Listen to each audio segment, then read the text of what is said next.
राधे राधे भक्तों, सतनाम श्री वाहेगुरु। इतिहास गवाह है कि दुनिया में कई युद्ध हुए, कई राजाओं ने जान दी और कई ने ली। लेकिन क्या आपने कभी सुना है कि किसी ने दूसरों के तिलक और जनेऊ को बचाने के लिए बिना हथियार उठाए अपना शीश कटवा दिया हो? नाम था त्यागमल, लेकिन हाथ में ऐसी तलवार थी कि पिता ने कह दिया, तू त्याग का नहीं, तेग यानी तलवार का धनी है। पर हैरानी देखिए, तलवार का वो धनी 20 साल तक एक अंधेरी कोठरी में बैठकर शांति की खोज करता रहा। एक तरफ दिल्ली का तख्त था जो तलवार से धर्म बदलवा रहा था, और दूसरी तरफ एक फकीर था जो बलिदान से इतिहास बदलने निकला था। साल 1675, दिल्ली का लाल किला। मुगल बादशाह औरंगजेब के सामने एक ऐसी शख्सियत खड़ी थी जिसकी आंखों में मौत का डर नहीं बल्कि रूहानी नूर था। शर्त एक थी, या तो धर्म बदलो या जान दो। गुरु साहब ने मुस्कुरा कर कहा, शीश कटा सकते हैं पर धर्म नहीं हार सकते। उस एक फैसले ने भारत का नक्शा बदल दिया। आज की कहानी उस महापुरुष की है जिसे औरंगजेब की तलवार नहीं डरा सकी। आज हम बात करेंगे हिंद की चादर कहे जाने वाले 9वें सिख गुरु श्री गुरु तेग बहादुर जी के अदम्य साहस और उनके महान जीवन के बारे में। गुरु तेग बहादुर जी का जन्म 1 अप्रैल 1621 ईस्वी को अमृतसर में सिखों के छठे गुरु हरगोबिंद साहिब जी और माता नानकी जी के घर में हुआ।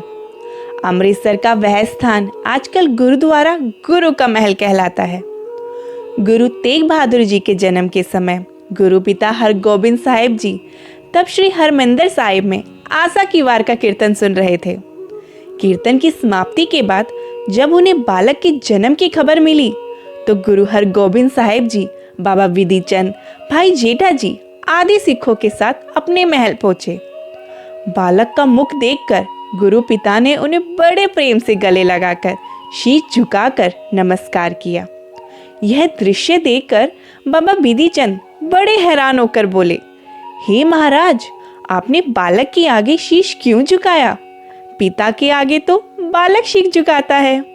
तब गुरु पिता ने कहा, विधि चंद, ये कोई साधारण बालक नहीं है, ये बड़ा अद्भुत बालक है जो बड़ा होकर दीन दुनिया के धर्म का रक्षक बनेगा, उनके दुख दूर करेगा। एक समय आएगा जब यह गुरु नानक देव जी की गद्दी का वारिस बनेगा।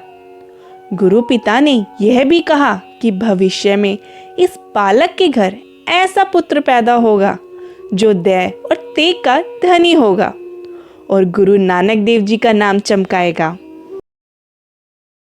इतिहास में दर्ज है कि साहिबजादे के जन्म पर अमृतसर शहर में सारी संगतों द्वारा बड़ी खुशियां मनाई गई। कड़ा प्रसाद की देग चढ़ाई गई। गुरु हरगोबिंद साहिब जी ने गरीबों को धन और वस्त्र दान दिए। माता नानकी जी खुशी में फूली न समाई और गुरु घर में प्रकट हुए साहिबजादे तेग बहादुर जी का लालन पालन राजकुमारों की तरह हुआ। संगतें जहां गुरु हरगोबिंद साहिब जी को सच्चा पातशाह कहती थी, वहीं दूसरी तरफ साहिबजादे की सेवा भी उसी भावना से करती। माता नानकी जी की दासियां हर समय बालक तेग बहादुर जी को गोदी में कहलाती रहती। गुरु तेग बहादुर जी के 4 भाई थे, बाबा गुरु दत्ता जी, बाबा सूरजमल जी, बाबा अनी राय जी और बाबा अटल राय जी, और एक उनकी बहन थी जिनका नाम था बीबी वीरो जी। गुरु जी अपने भाइयों में सबसे छोटे थे। बचपन में उनका नाम त्यागमल रखा गया। बालक तेग बहादुर जी बड़े ही होनहार, शांत स्वभाव और धार्मिक थे। बचपन से ही वह बड़े दयावान थे। वह किसी का भी दुख नहीं देख सकते थे। एक बार किसी गरीब को कुछ पैसों की जरूरत थी। बाबा तेग बहादुर जी अपने घर से कुछ सामान उठाकर उस गरीब को दे आए। जब उनकी माता नानकी जी ने उनसे पूछा तो बालक तेग बहादुर जी बड़े शांत स्वर में कहा, माताजी, ऐसे सामान का हमने क्या करना है? वह तो हमारे उपयोग की वस्तु ही नहीं थी, पर उस गरीब के लिए बड़े काम की वस्तु हो सकती है। इतना सुनकर माता नानकी जी ने पुत्र को गले से लगाकर बड़ा प्यार किया।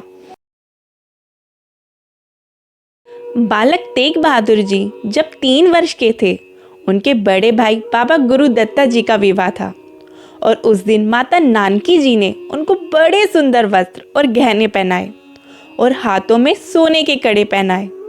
और जब बारात चलने लगी तो एक गरीब ब्राह्मण बालक तेग बहादुर जी के पास हाथ फैलाकर मांगने लगा। तब बालक ने बिना संकोच किए अपने बेशकीमती वस्त्र और गहने उतारकर उसको दे दिए। ऐसा एक बार नहीं बल्कि कई बार हुआ। बालक तेग बहादुर जी किसी गरीब के मांगने पर अपनी वस्तु उसे दे आया करते थे।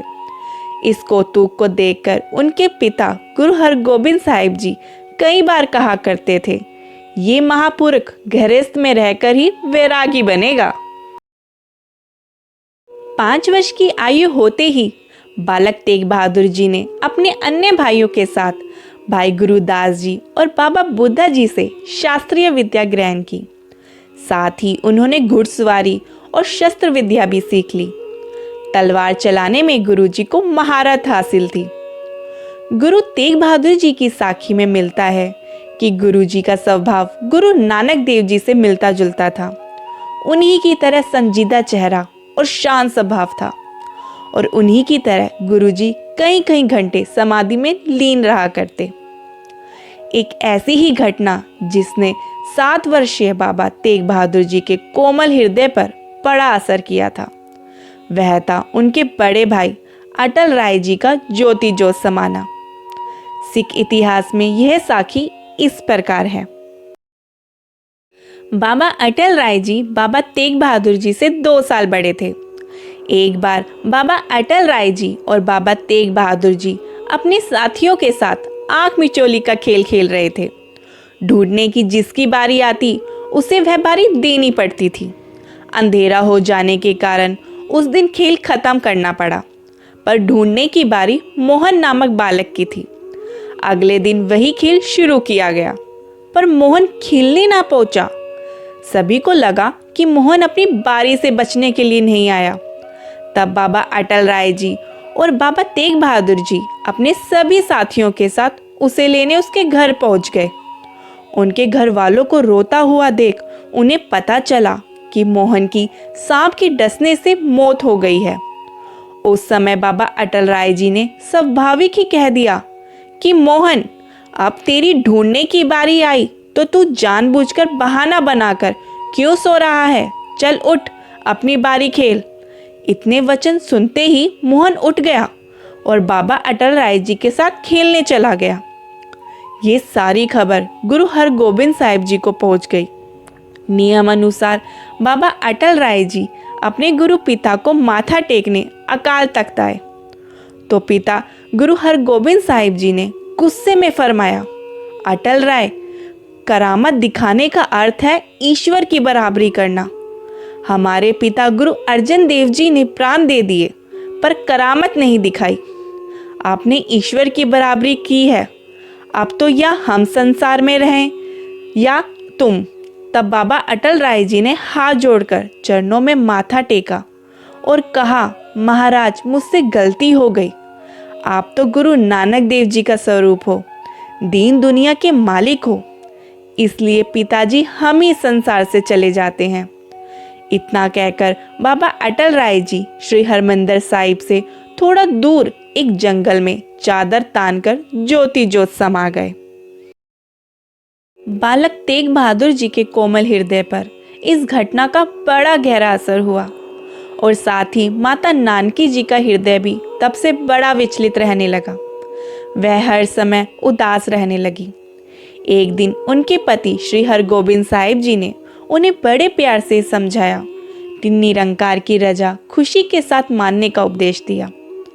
माता जी ने सर झुकाकर कहा, हे सच्चे पातशाह, मैंने तो उसकी रजा तेरा भाना मीठा लागे कहकर मान लिया है, पर माँ का हृदय सहजता से ही धीरज धरेगा।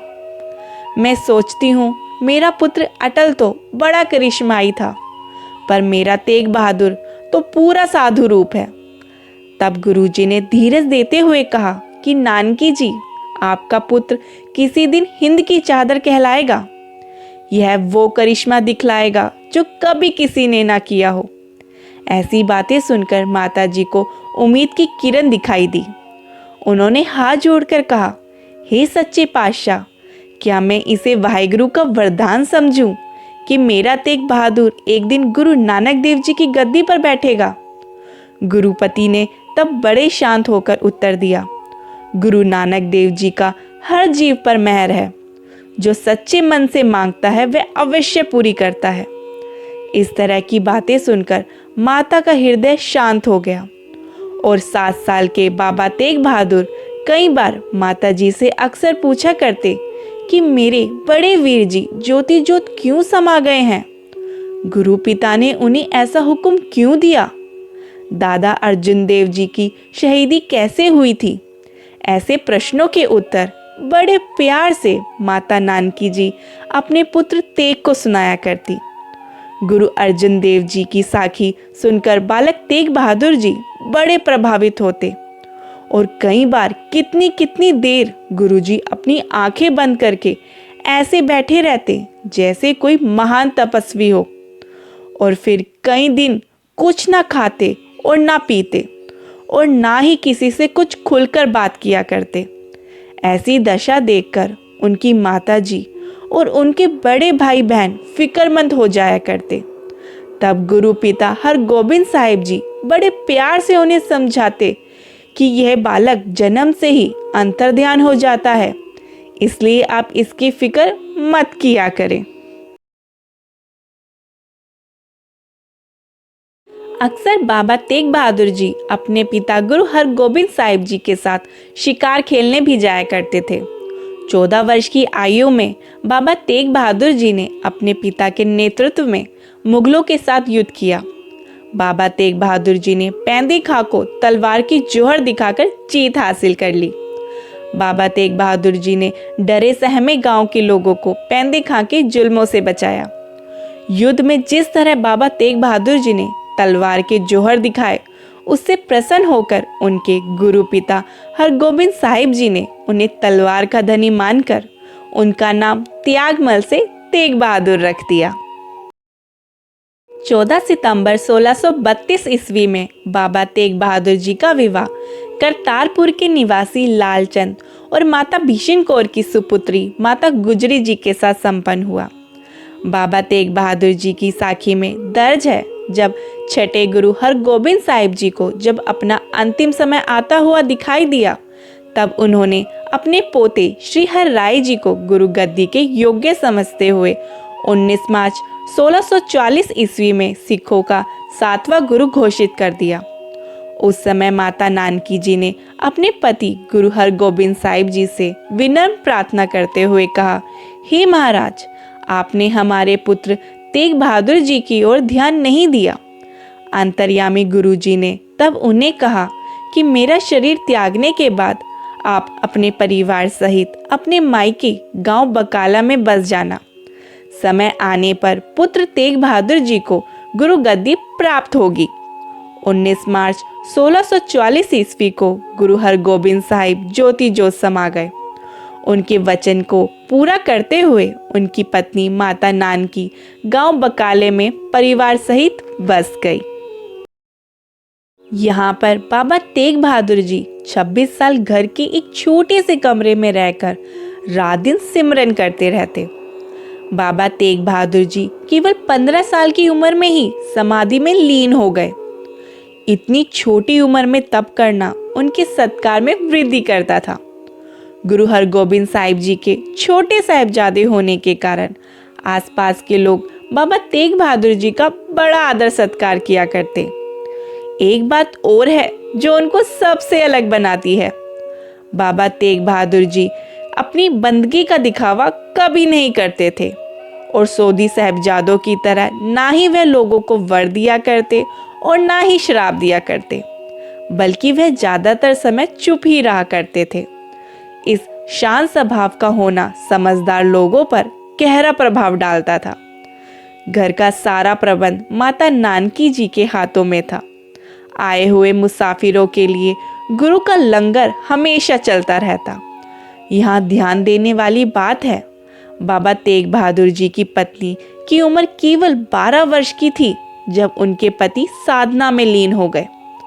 माता गुजरी जी ने अपनी जवानी की सारी इच्छाओं पर काबू पाकर अपने जीवन का मनोरथ अपने पति की सेवा ही मान लिया। पति की सेवा के साथ साथ माता जी भी ईश्वर भक्ति में लीन रहा करती। इस बात की गवाही गुरु गोबिंद सिंह जी ने अपनी बानी में देते हुए कहा है, तात मात मुर अलख आराधा, भव विधि जोग साधना साधा। इसका भावार्थ है कि हमारे माता और पिता दोनों ने निरंकार की भक्ति की, कठिन तप किए। माता गुजरी जी ने तन के साथ साथ मन को भी पति की रजा में ढाल लिया था। माता गुजरी जी बड़े संतोष वाली, सब्र वाली स्त्री थी, जिनके विवाह के 34 साल बाद गुरु गोबिंद सिंह जी का जन्म हुआ। उन्हें मां बनने का सौभाग्य प्राप्त हुआ। 26 साल रहते हुए गद्दी 2 बार बदली गई। पहली बार गुरु हरगोबिंद सिंह जी की ज्योति जोत समाने से पहले उन्होंने अपने पोते गुरु हर राय जी को 1644 में सिखों का 7वां गुरु घोषित किया था और दूसरी बार गुरु गद्दी 1661 में बदली गई, जब गुरु हर राय जी ने अपने पुत्र हरकिशन जी को सिखों का 8वां गुरु बनाया। पर बाबा तेग बहादुर जी ने कभी भी गुरु गद्दी पर अपना दावा नहीं किया और ना ही उनके मन में ऐसी कोई विचार आया। वे सदा ही ईश्वर की साधना में लगे रहते और उनकी रजा में रहते थे। 8वें गुरु हरकृष्ण जी ने 1664 में ज्योति जोत समाने के कुछ समय पहले संगत के पूछने पर कि सिख पंथ का 9वां गुरु कौन होगा, तब गुरु हरकृष्ण जी ने उस समय 2 शब्द कहे थे, बाबा बकाले। अर्थ बिल्कुल साफ था कि गुरु हरकृष्ण जी की इशारा तेग बहादुर जी की तरफ था, जो कि गुरु हरकृष्ण जी के रिश्ते में दादा लगते थे। पंजाब में दादा को बाबा कहकर बुलाया जाता है और उस वक्त केवल तेग बहादुर जी ही बकाले में रहते थे। कुछ लालची मसंदों ने 7वें गुरु हर राय जी के बड़े भाई धीरमल जी को खबर पहुंचाई कि 8वें गुरु हरकृष्ण जी 2 शब्द बाबा बकाले कहकर ज्योति जोत समा गए हैं। धीरमल, जो गद्दी ना पाने के कारण पहले से ही गुस्से में था, उसने बकाला आकर अपना डेरा जमा लिया।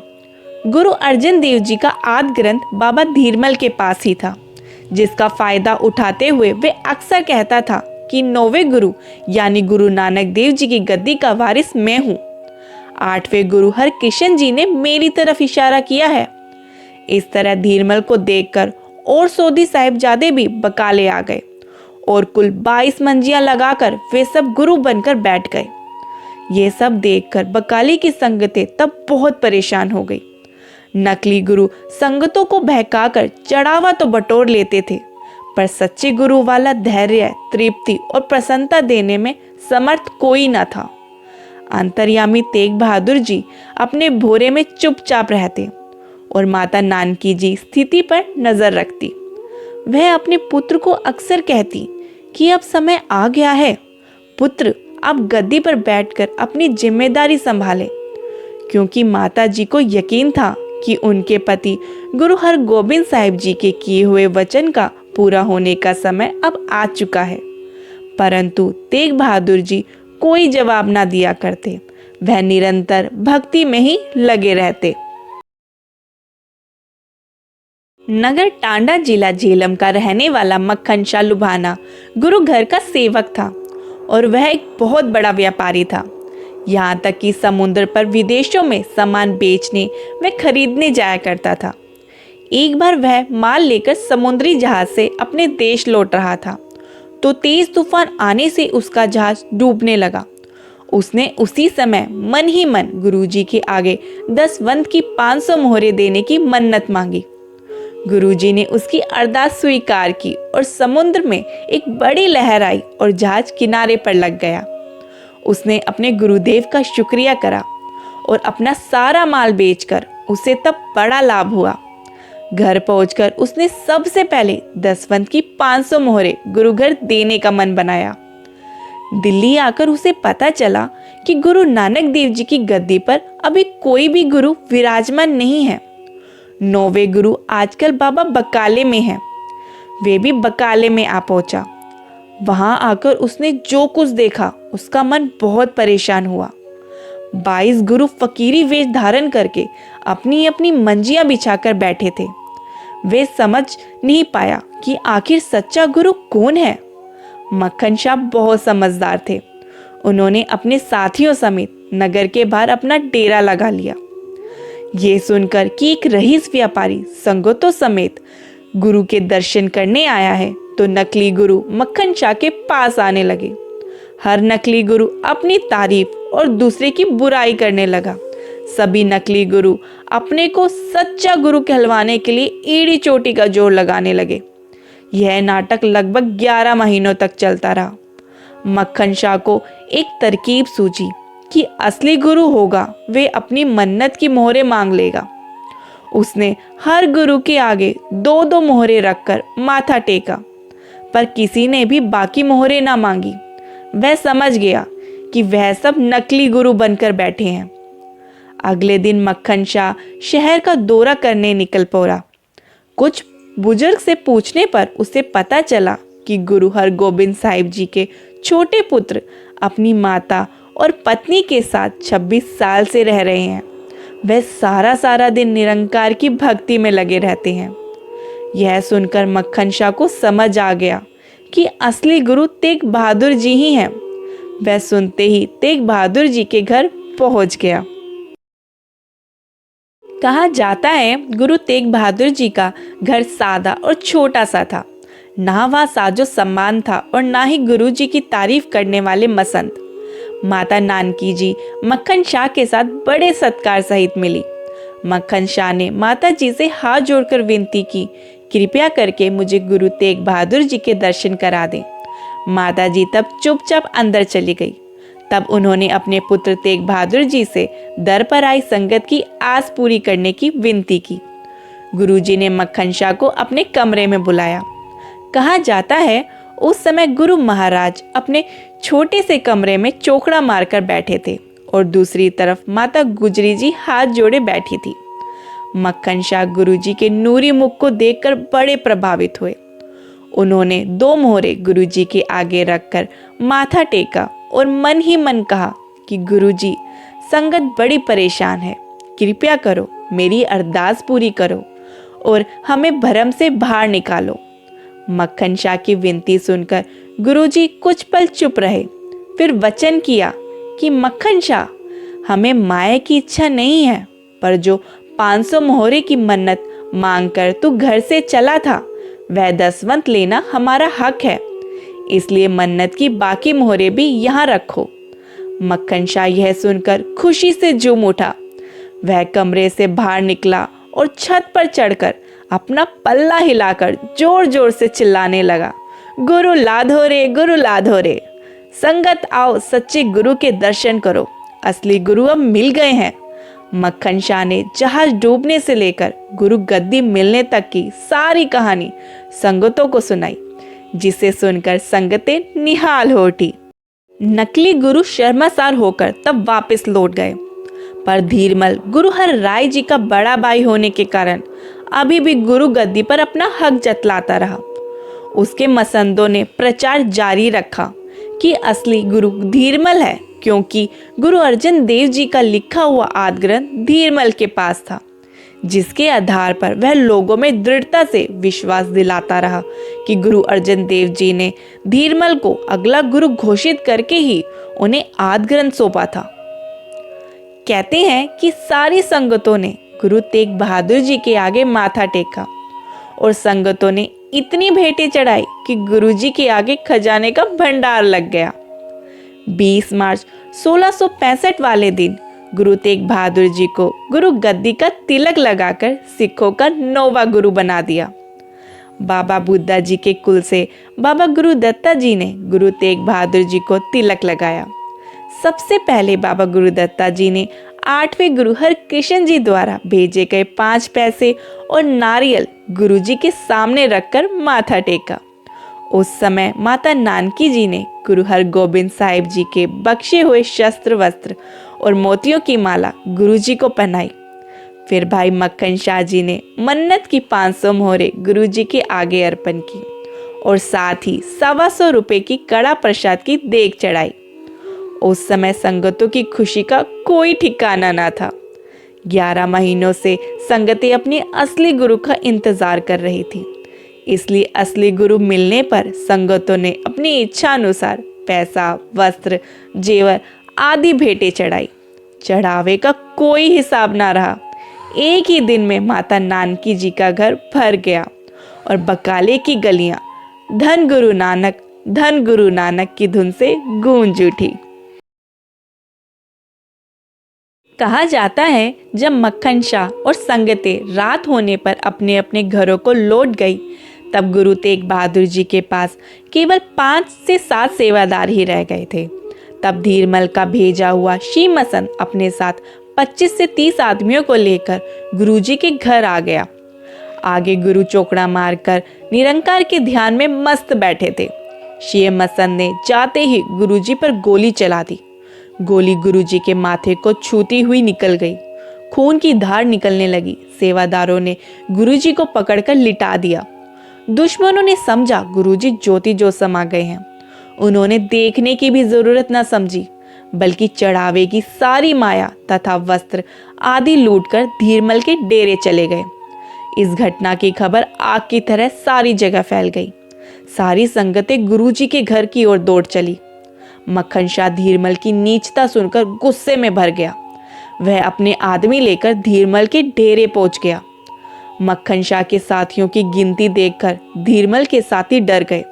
उन्होंने मुकाबला करने के बजाय मक्खन शाह के आगे हथियार डाल दिए। मक्खन शाह ने निहत्तों पर वार तो नहीं किया, पर गुरुजी के तप स्थान से लूटा गया सारा माल और आदि ग्रंथ वापस गुरुजी के डेरे पर ले आया और जिस शीमसन ने गुरुजी पर गोली चलाई थी उसे भी रस्सियों से बांधकर गुरुजी के पास ले गया। सहमा हुआ धीरमल चुपचाप देखता रहा। उसमें कुछ भी करने की हिम्मत ही ना रही। अगले दिन मक्खन शाह ने जब गुरुजी को ठीक ठाक हालत में देखा तो उसका गुस्सा काफी शांत हो गया। उसने हाथ जोड़कर कल रात हुई सारी कहानी गुरुजी को बताई। गुरुजी ने अपना सीधा हाथ उठाकर बड़े धीरे से कहा, भाई मक्खन शाह, धीरमल के आदमी आए और जबरदस्ती सारा चढ़ावा लूट कर ले गए और आप जी बलपूर्वक उसका सारा माल लूट कर ले आए। ये ठीक नहीं किया। परमात्मा के रास्ते पर चलने वालों को ये शोभा नहीं देता। भाई मक्खन शाह, गुरु नानक देव जी कहते थे, गरीबी गदा हमारी, खन्ना सगल रैन छारी। संत की सबसे बड़ी शक्ति दया और संतोष है। क्रोध त्यागो और शांत हो जाओ और हमारी आज्ञा है तुम धीरमल के डेरे जाकर सारा सामान वापस पहुंचा कर आओ। तब मक्खन शाह ने कहा, जो आज्ञा महाराज, पर आदि ग्रंथ साहिब पर धीरमल का कोई अधिकार नहीं, वो हम वापस नहीं करना चाहते। तो गुरुजी बोले, नहीं मक्खन शाह, वो भी वापस कर दो। बलपूर्वक खींचकर अमृत भी गुणकारी नहीं रहता। जबरदस्ती लेने से अच्छा अपने हाथों से देने में बहुत महानता है। सो तुम अभी उसके डेरे जाकर सारा सामान वापस छोड़ाओ। मक्खन शाह ने गुरुजी की आज्ञा तो मान ली, पर बोला, शीमसन ने आपके ऊपर जानलेवा हमला किया था। गुरुजी, मैं इसको पकड़कर आपके सामने लाया हूँ, इसे आप क्या सजा दोगे? तब गुरुजी ने मीठी आवाज में बोला, बदला लेने की जगह क्षमा करने में ही भला है। इसके बंधन खोल दो, हम इसे क्षमा करते हैं। ये फैसला सुनकर वहां आई सारी संगतें हैरान हो गई, पर गुरुजी के वचन को बदलने की हिम्मत कोई जुटा ना पाया। शीमसन ने तब शर्मासार होकर गुरुजी से अपनी भूल की माफी मांगी और फिर मक्खन शाह ने धीरमल के डेरे आदि ग्रंथ और सारा सामान वापस पहुंचा दिया। धीरमल इतना शर्मासार हुआ कि वह रातों रात बकाला छोड़कर सदा के लिए करतारपुर जिला जालंधर बस गया। बकाले के जिस स्थान पर गुरु तेग बहादुर जी पर हमला हुआ था, आज वहां गुरुद्वारा बाबा बकाला साहिब सुशोभित है। एक बार मक्खन शाह की प्रार्थना सुनकर गुरुजी अमृतसर के दरबार में दर्शन करने पहुंचे। कहते हैं दरबार साहिब में उपस्थित सेवादारों को जब पता चला कि गुरुजी मक्खन शाह के साथ दर्शन के लिए आए हैं, तो उन्होंने सोचा कि कहीं यह गुरु बनकर मक्खन शाह की सहायता से दरबार साहिब पर अपना हक न जमा लें। इसलिए सेवादारों ने गुरुजी के लिए दरबार की द्वार बंद कर दिए। बंद दरवाजे देखकर गुरुजी ने मक्खन शाह को कहा कि हमारा आना इनको अच्छा नहीं लगा, इसलिए और अधिक समय तक हम यहाँ ठहरना नहीं चाहते। इतना कहकर गुरुजी वहां से अकेले ही चलकर एक बेरी के पेड़ के नीचे बैठ गए। तब से यहाँ स्थान गुरुद्वारा थड़ा साहिब कहलाने लगा। शहर से बाहर जहाँ गुरुजी ठहरे वह स्थान दमदमा साहिब गुरुद्वारा कहलाता है। कुछ समय गुरुजी मक्खन शाह की प्रतीक्षा करके वल्ले गांव से बाहर पीपल के वृक्ष के नीचे रुक गए। तब हरिया नाम की माताजी बड़े प्रेम से गुरुजी को अपने घर ले आई। उन्होंने अपने घर पर पलंग पर बिठाकर गुरुजी को विश्राम करवाया और उनकी सेवा की। कहा जाता है गुरुजी वहाँ एक रात ठहरे थे। आजकल आपकी याद में वहाँ गुरुद्वारा श्री कोठा साहिब सुशोभित है और हर साल माँ की पूर्णिमा को बड़ा भारी मेला लगता है। कहते हैं जब अमृतसर वासियों को पता चला कि दरबार साहिब के सेवादारों द्वारा गुरुजी का अपमान किया गया और गुरुजी को दर्शन भी नहीं करने दिए गए, तब वह लोग और सेवादार गुरुजी से क्षमा मांगने लगे। कहते हैं तब मक्खन शाह भी दरबार साहिब के दर्शन करके गुरुजी के पास लौट आया। तब वहां आए सेवादार गुरुजी से कहने लगे, हम तो केवल सेवादार हैं, आप तो गुरु घर के मालिक हैं, कृपया करके हमारी भूल माफ कर दीजिए। उनकी बात सुनकर गुरुजी ने एक श्लोक का उच्चारण किया, नहीं मसन तुम अमृत सरिये, तृष्णा अगनिते अंदर सड़िए। अर्थात तुम अमृत सरिये मसन कहलाने योग्य नहीं हो। अब से तुम केवल अपने हृदय में तृष्णा और पछतावे की अग्नि में ही जलते रहोगे। ऐसे वचन सुनकर मसंद और पुजारी पश्चाताप करते हुए वापस लौट गए। गुरुजी की साखी में दर्ज है कि बाबा बकाला रहते हुए गुरुजी ने गोइंदवाल साहिब, कीरतपुर साहिब, हरिद्वार, मथुरा, आगरा, गया जैसे तीर्थ स्थानों की यात्राएं करते हुए श्री गुरु नानक देव जी के दिए गए उपदेशों को आधार बनाकर संगतों को नामदान से जोड़ते चले गए। इसके अलावा प्रयागराज में 6 महीने रुककर अगले स्थानों की संगत को उद्धार करने हेतु वहां से निकल पड़े। यात्राएं करने का केवल गुरुजी का एक ही उद्देश्य था कि भूले भटके लोगों को भ्रमों से निकालकर सच्चे प्रभु के नाम से जोड़ा जाए। 9वें गुरु जैसे ही गद्दी पर विराजमान हुए, गुरुजी ने उसी साल 1665 में बिलासपुर के राजा से मखोवाल की धरती खरीदकर वहां नया नगर बसा दिया, जिसे पहले चकनानकी के नाम से जाना जाता था।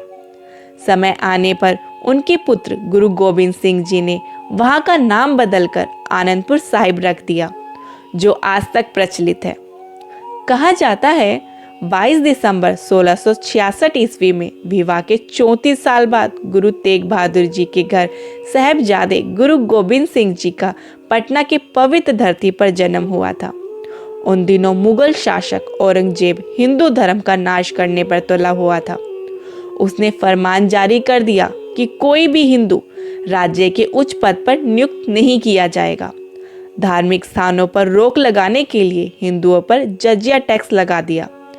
इसके अलावा हिंदुओं से जबरदस्ती जनेऊ उतरवा दिए गए। उसकी मनमानियां और अत्याचार दिनों दिन बढ़ते गए, जो कि लोगों के लिए असहनीय हो गए। हद तो तब हो गई जब औरंगजेब ने कश्मीरी पंडितों पर जुल्म करना शुरू कर दिया और होली, दिवाली सभी त्योहार मनाने की मनाही कर दी गई। अनेकों मंदिरों को गिराकर वहां मस्जिदें बनाने जाने लगी। इतने भयावह स्थिति से डरकर कई हिंदू मुसलमान बनने लगे। जब कश्मीरी पंडितों को कुछ समझ ना आया तो उन्होंने आखिर में अपने हिंदू धर्म की रक्षा के लिए श्री गुरु तेग बहादुर जी के पास आकर शरण ली और गुरु जी के आगे दुहाई देकर कहने लगे, हे सच्चे पातशाह, हमारा हिंदू धर्म खतरे में है। औरंगजेब की क्रूरता इतनी बढ़ गई है कि हमें जबरदस्ती मुस्लिम बनाया जा रहा है और ऐसा ना करने पर हमें तरह तरह की यातनाएं दी जाती हैं। जो मुस्लिम धर्म नहीं अपनाता उसे जान माल का नुकसान झेलना पड़ता है। हमारी बहू बेटियों की इज्जत भी दांव पर लगी है। इसलिए हे महाराज, हमारे हिंदू धर्म की रक्षा कीजिए। उनकी विनती सुनकर गुरुजी ने पंडितों से कहा कि आप औरंगजेब को खबर भेजकर कह दो कि अगर हमारे आनंदपुर वासी गुरुजी इस्लाम धर्म कबूल कर सके तभी हम भी इस्लाम कबूल कर लेंगे। पंडितों ने जल्द ही गुरुजी के अनुसार बादशाह को खबर भेज दी। तुरंत ही बादशाह ने गुरुजी को दिल्ली आने का निमंत्रण भेज दिया।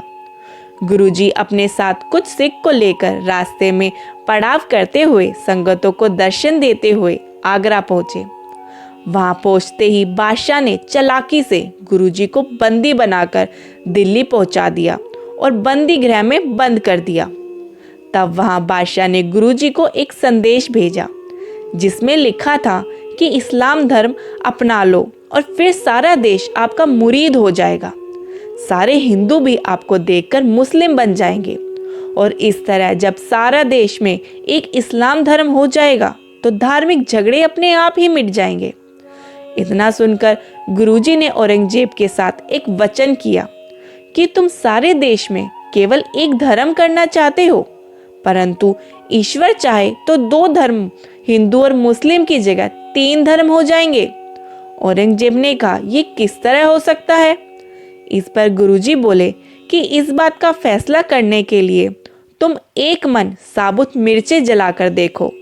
अगर जलाने के बाद उसमें से एक साबुत मिर्च बच जाए तो भविष्य में एक ही धर्म प्रभु को स्वीकार होगा, और यदि 2 मिर्चें साबुत निकली तो कल को 2 धर्म होंगे, और राख में से 3 मिर्चें साबुत निकली तो समझ लेना कि इन 2 धर्मों से अलग एक तीसरा धर्म भी बनेगा।